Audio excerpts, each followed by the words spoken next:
However, there are many other functions that we may not be aware of, and one of the more important functions is that they regulate our blood pressure. Okay? Kidneys regulate our blood pressure, regulate calcium for healthy bones, stimulate red blood cell production. That's very important because without that, we won't have energy to do the things that we want to do.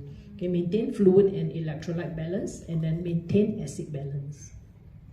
Kidney failure is irreversible. Now, do you think that kidney failure is rare in Singapore? Yes. Okay. Now, the answer is no also. Let's have a look at the statistics, okay? Now, every day there are 6 new cases of kidney failure. Kidney failure, we're talking about kidney failure and not even CKD cases. Kidney failure, okay? Kidney failure means stage 5. Okay. Now, 2 in 3 of this is due to diabetes. So, which is also the reason why about 67% of our patients have diabetes. Now, in fact, Singapore ranks #1 in the world for diabetes-induced kidney failure. Closely following behind is Taiwan. Third is US. Now, there are more than 9,000 over dialysis patients in Singapore, and NKF takes in about 5,400 over. Okay, more than half. So what will damage your kidneys? That's the main thing. Now, the first cause is diabetes, as just mentioned. This is a picture of one kidney with ends. Okay, it's made out of ends. All right. Now, there are about 400,000 diabetics locally, and if the number is projected to grow to 1 million if nothing is done to mitigate the risk. So what is diabetes? Now, there are 2 types of diabetes. The diabetes that you usually hear people have is belonging to the type 2 diabetes. Alright, type 1 diabetes is genetic. It constitutes only about 5% of all diabetic cases. So these type 1 diabetes, because they're genetic, so usually people are found at a very young age. In fact, just before 20 years old, they are diagnosed. So what happens in their body is that they don't have insulin. Now, insulin is a very important hormone in our body, manufactured by the pancreas to help us absorb glucose into our cells. So without that, they don't have, the glucose remains in their blood, all right? Now, so the treatment for this is that they inject insulin because they don't have insulin in the first place. Now, the second type of diabetes, which is the more common type, 95% of people have type 2 diabetes.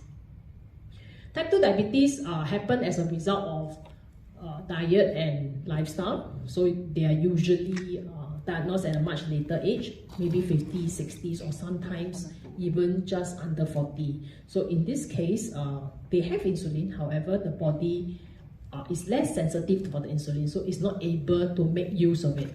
Now, the treatment is slightly different. They can have injection, oral medication, or they can also have insulin injection. So basically, later on we'll see how diabetes affect and cause kidney failure. Now, over time, high glucose levels causes the blood vessels in the kidneys to become narrow and clogged. We are talking about those diabetic cases where people do not control it properly, because there are many people who have diabetes, but sometimes they don't even know. Right? They know, they ignore it, they don't seek treatment. So when it reaches a very advanced stage, then it's too late. So we're talking about those that don't control it properly. So over time, high glucose levels causes the blood vessels in our kidneys to become clogged and narrow. Now, this damages the filtering units of the kidneys in the long run. Now, our kidneys are located behind us, about the size of our clenched fist, and each of our kidneys is made up of many nephrons, N-E-P-H-R-O-N-S. Now, in fact, one kidney itself has about 1 million over nephrons. So it damages these nephrons, and these nephrons are no longer able to filter toxins. So the kidney is not able to do its work. Over time, protein leaks out of the kidneys instead of being used in the body, causing foamy urine. So then it leads to CKD, or chronic kidney disease. So there's diabetes test. Traditionally, there is this fasting blood glucose, where you fast at least for 8 hours, don't eat anything, don't drink anything other than plain water. You go to the clinic to take your blood. So now the measurement is anything that's more than 6.0 is considered to be elevated. Now, and also there are actually now non-fasting blood glucose as well. There is also OGTT, which is what the doctor gives to confirm diabetes. So they give, they'll let you drink a cup of glucose water.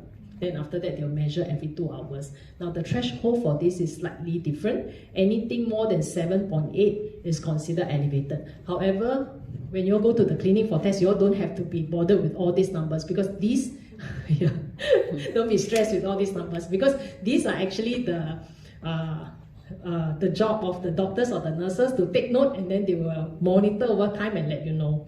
Okay. Now, the second cause of kidney failure is hypertension.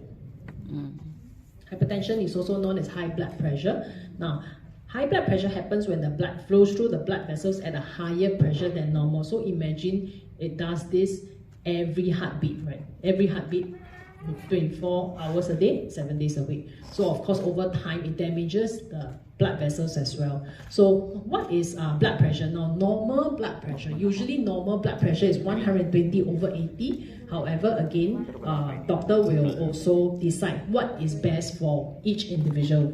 When we have 130 or slightly higher, over time, it doesn't also mean that we have high blood pressure. Sometimes, according to the age and family history, doctor may accept this as part, normal and part and parcel of a person's health. So in Singapore, 1 in 3 Singaporean adults have hypertension. Wow.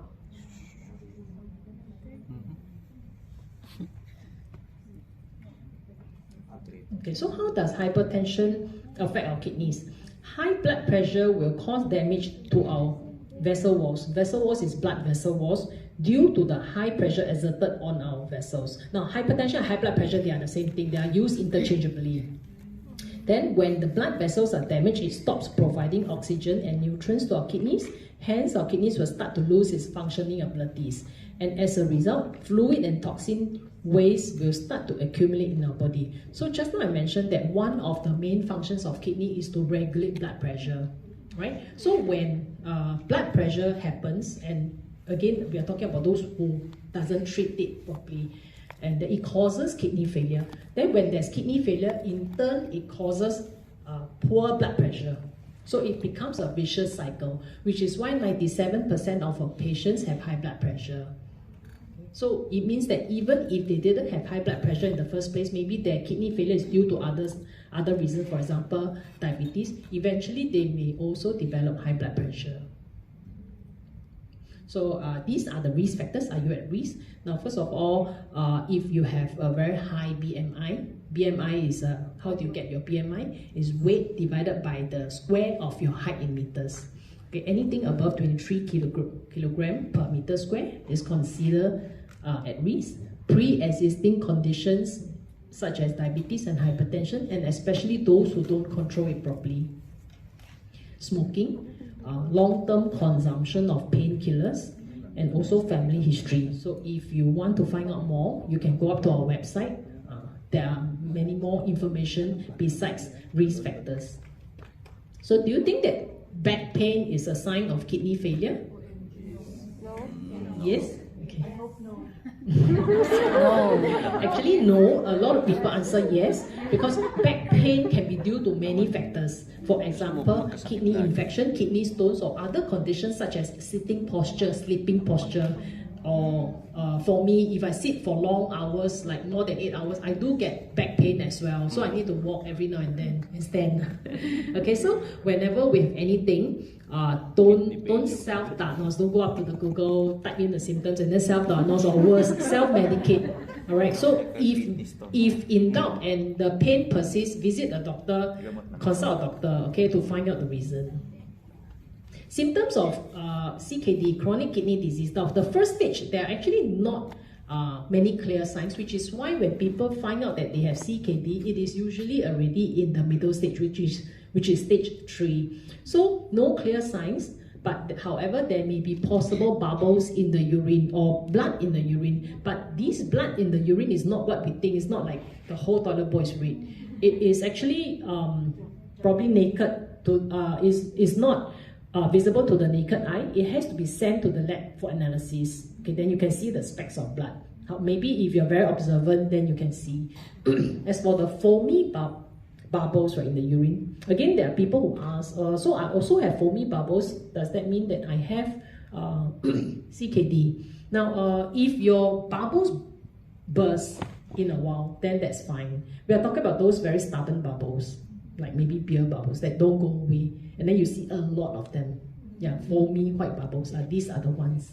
Okay, sometimes it's very common for us to have bubbles in the toilet bowl, right? Okay, so that's normal.